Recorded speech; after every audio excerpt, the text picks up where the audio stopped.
Саламатсызбы? Биздин каналга катталып, акыркы жаңылыктардан кабардар болуңуздар. Талиптер тажиктерге интернет аркылуу чабуул жасоого өтүштү. Талибан кыймылынын жетекчилери социалдык тармактарда Тажикстан тууралуу кезектеги терс билдирүүсүн жарыялады. Бул тууралуу чет элдик басылмалар жазып чыгышты.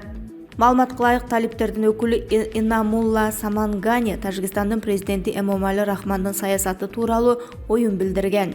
Ал 27 жыл президент болду, дагы 6 жыл болот. Балким ал андан кийин да президенттик кызматта кала берет. Шайлоого чейин өз өлкөсүндө бийликти колдогон 5 партияга уруксат берилген. Бул кадырлуу адам Ооганстанда шайлоону өткөрүү боюнча кеңештерин берет, деп жазат Радикал. Буга чейин талиптер 2 ирет Тажикстанды сындап келишкен. Талиптердин биринчи вице-премьер-министри Абдул Гани Барадар аптанын башында Тажикстан биздин иштерге кийлигишип жатат, ар бир иш үчүн каршылык бар деп айткан.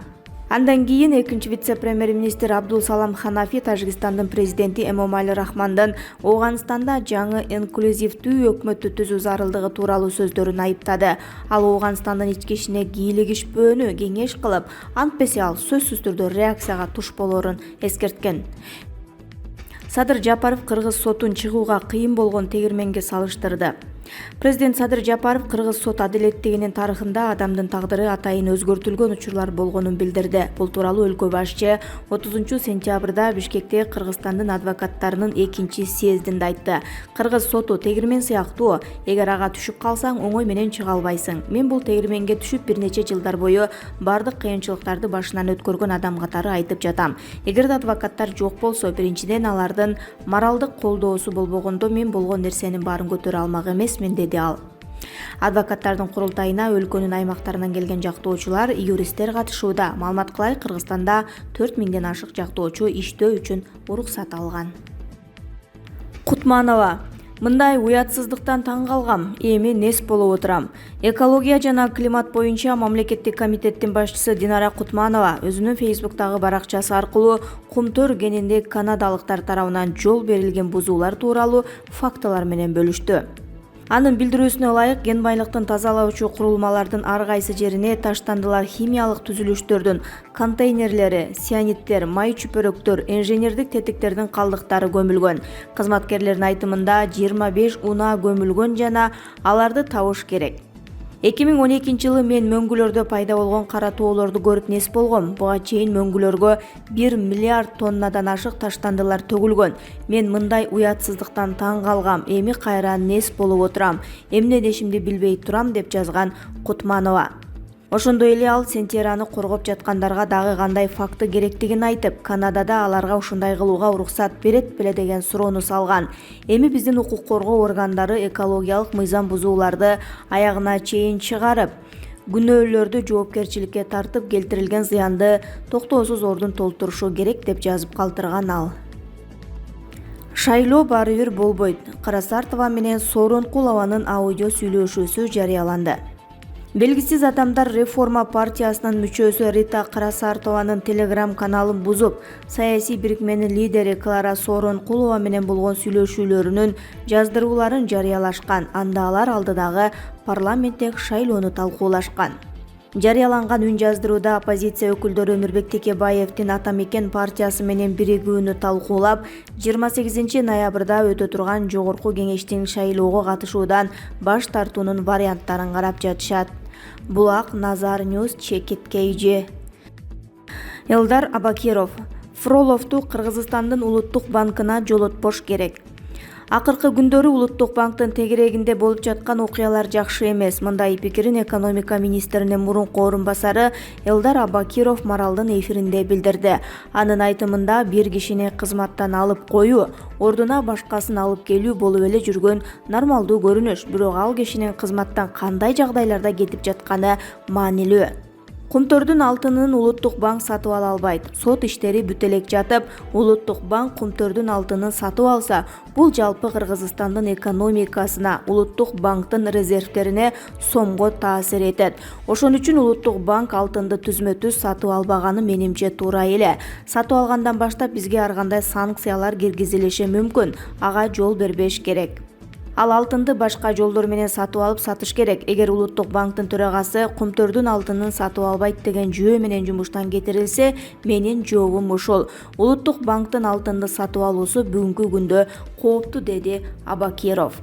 Ал ошондой эле Улуттук банк тууралуу мыйзамга киргизилип жаткан финансылык технологиялар боюнча өзгөртүүлөрдөн күмөн санап жатканын кошумчалады. Финансы тармагында ишеним өтө чоң нерсе. Кыргызстанга ким акча берет, бербейт? Кыргызстанга инвесторлор акча салабы, салбайбы? Айрым инвесторлор акчасын алып качып кетеби? Бул түзмө-түз ишенимге байланыштуу. Айрым депутаттар айтып жаткан Фроловду мен тааныбайт экем. Бирок ал тууралуу интернетте бир да жакшы жаңылык жок. 2008-жылы Орусияда бир банкты банкрот кылып, башка бир банкка сатып жибериптер.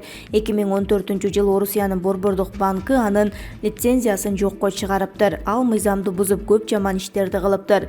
Жеке компанияларга ушундай таасир эткен кишини Кыргызстандын Улуттук банкына, Кыргызстандын мыйзамдарына жолотпош керек. Ага ишеним жок. Ал тууралуу жаңылыктардын баары инвесторлор, дүйнөлүк донорлор, спонсорлор окуп жатышат.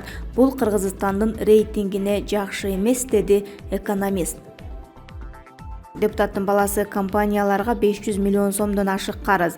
Кыргызстандын Жогорку кеңешинин депутаты Самат Ибраевдин уулу Данияр Ибраев өзгөчө ири өлчөмдөгү алдамчылык боюнча дагы деле издөөдө. Бул тууралуу Бишкек шаардык ички иштер башкы башкармалыгынан билдиришти.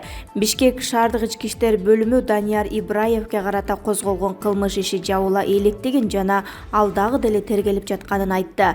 Ибраев мамлекеттер аралык издөөдө иштин материалдары Кыргыз Республикасынын башкы прокуратурасына өткөрүлүп берилген. Алар шектүү адамды өткөрүп берүү менен алектенет.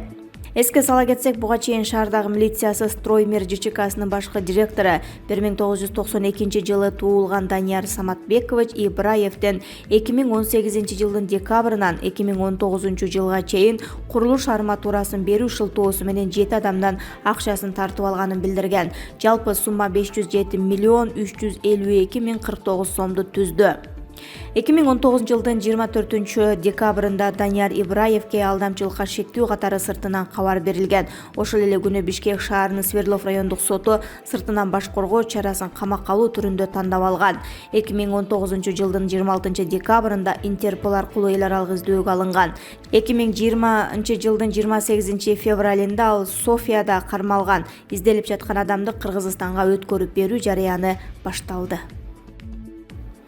Баткен Когалаңынын катышуучулары митингге чыкты.